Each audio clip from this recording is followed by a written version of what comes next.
We come now to the book of Psalms, and this is often described as Israel's hymn book and is seen as evidence that the church should gather on Sunday mornings and sing hymns and songs to God as we've done for generations. Let's examine that. I've had a good look at the Psalms, and not quite half of them mention praising God in some way. But we don't want to overlook the other half. There are many very practical things in here. For example, if you have trouble with demonization, or you are so addicted to something that you can't deal with it, then Psalm 18 is very good, and Psalm 69. Anybody who's got a real problem with fear, Psalm 34. Or if you have sin in your life and you're very concerned you want to deal with it, Psalm 51. There are psalms full of promises, Psalms 91, 121. There's also prophecy. I love the hint in Psalm 8, for example, if you read it carefully, that humanity is going to spread across the galaxy in days to come. And Psalm 16, there seems to be a prophecy about Jesus and the resurrection. So there's all sorts of stuff in there. The passage which explains to us that these psalms were used in public worship comes in 1 Chronicles 16, where we find that Psalms 104 and 96 have been put together, and Asaph and the other musicians were to lead in the singing of that. So happens this particular conglomeration includes the phrase, "O worship the Lord in the beauty of holiness," which has been incorporated into a hymn with which many of us are familiar. That phrase comes 4 times in the Bible. Now I think it's significant. It's not just a matter of worshipping the Lord. If you're going to worship the Lord, it had better be in the beauty of holiness. And given the emphasis there's been on obeying God, surely there needs to be obedience in our life. The same thought can be found in Psalm 31, where it says, "Praise befits the upright."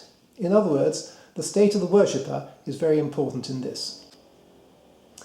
Now this Asaph, his job, we're told in 1 Chronicles 15, was to produce joyful songs that everyone was to sing. Well, Asaph has managed to get 11 psalms into the collection, Psalms 50 and then 73 to 83. And if you look at them, I find that not one of them is joyful.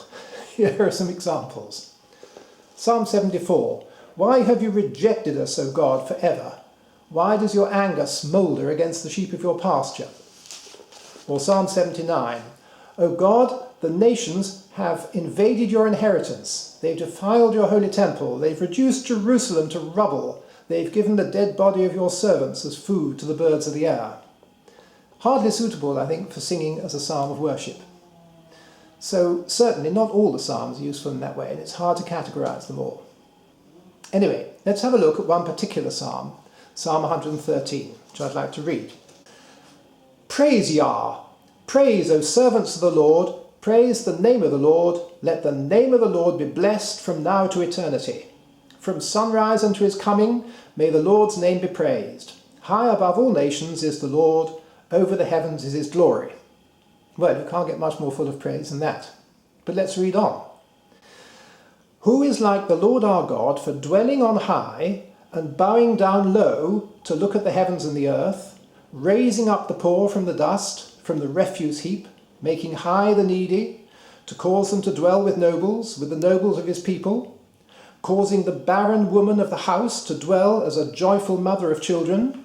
Praise Yah." So what is God actually doing? Well, he's doing these wonderful things on the earth, and he sent Jesus to do this, to raise up the poor from the refuse heap, and Jesus sends us to do it. So here in this one psalm, we do have the praise and the worship, but we also have the insistence on obeying Jesus and following him. And I think it's rather lovely that those two come in the one psalm together. Thank you.